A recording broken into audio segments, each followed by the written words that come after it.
Welcome to war. In this battlefield, strategy is everything. Today, we embark on a three-part journey where openings will be the key to victory. We'll analyze how to exploit careless decisions from our opponents and turn their mistakes into our advantage. Each video will break down critical moments where precise moves can crush an unprepared rival. Prepare yourself, because in chess, as in war, only the strongest survive. Let's begin.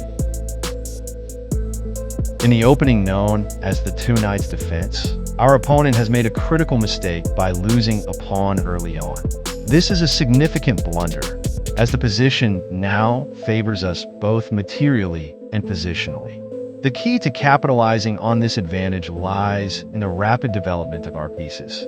By quickly bringing out our knights and bishops, we can establish control over the center and ensure that our pieces are active and well-coordinated. It's essential to avoid any unnecessary delays or defensive moves, as this would allow our opponent the chance to generate counterplay or potentially recover from the material deficit. At this point, our primary focus should be on creating problems related to the defense of the back rank by the white pieces. We can threaten the opponent's queen, which is currently responsible for defending the key square e1 and preventing any potential back rank checkmate. By constantly targeting the queen and pressuring the defense of that critical square, we can destabilize white's position.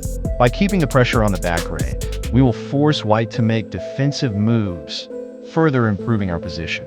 Additionally, we should aim to continue our development without giving our opponent any chance to counterattack, ensuring that we remain in control of the game.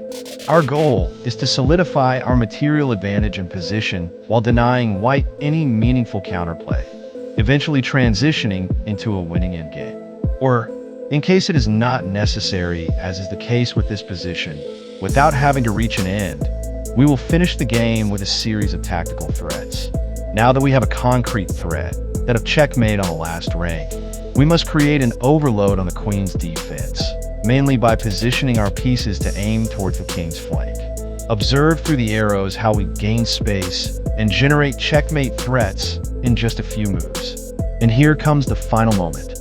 The overload of the queen causes a decisive blunder by white, resulting in the insistence on defending the e1 square, neglecting the f1 square, which the black queen then enters, delivering a beautiful checkmate. Let's go with this game. Here we see a clear example that deviating from theory too early can lead to an immediate punishment and the consequent practical loss of the game.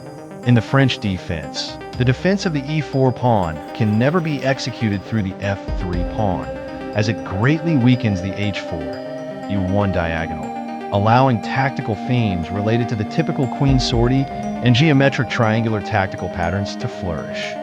From here on, the rest of the game is simply a walk in the park. Once again, it's about managing the advantage, securing the king, and not allowing any kind of retaliation from the executed tactics.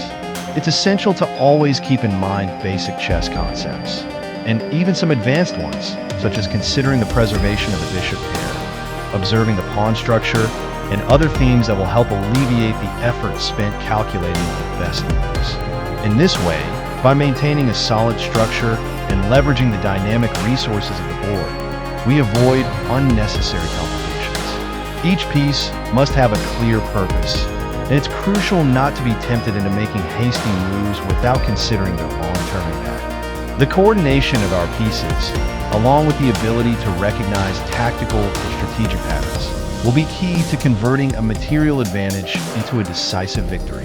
When we have a material advantage, it is generally advisable to keep the queens on the board, as this piece is crucial for launching decisive attacks. In many situations, keeping the queens allows us to create fast and overwhelming threats, increasing our advantage. However, it is crucial to know when to exchange queens. In this case, the material advantage is so overwhelming that exchanging queens is not only a viable option, but a strategic decision to eliminate any risk. By removing the queens, we simplify the position and reduce the chances of counterattack, as the queen is the most powerful piece for executing attacks.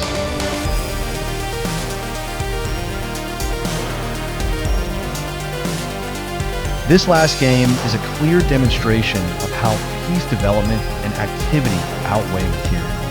Through a typical sacrifice in the Italian game after the move h6, we justify the pawn concession by playing c3 to gain time, centralizing the pieces with checkmate threats. If black were to play queen e7 to defend against the checkmate, for example, the continuation queen e4 and knight d5 would give us maximum control of the position.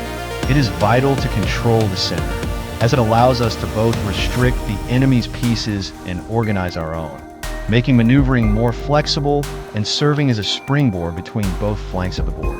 Let's take advantage of the underdevelopment of the black pieces and the weakness of the king on the e file. In this way, an indirect defense of the e5 pawn is created, which, when captured, will result in the obvious loss of material. The final outcome of the game, however, is not that. Black blunders in a checkmate and won by playing d6, allowing queen takes f7 checkmate. Thanks for watching the video. Consider subscribing if you like it. See you on the board.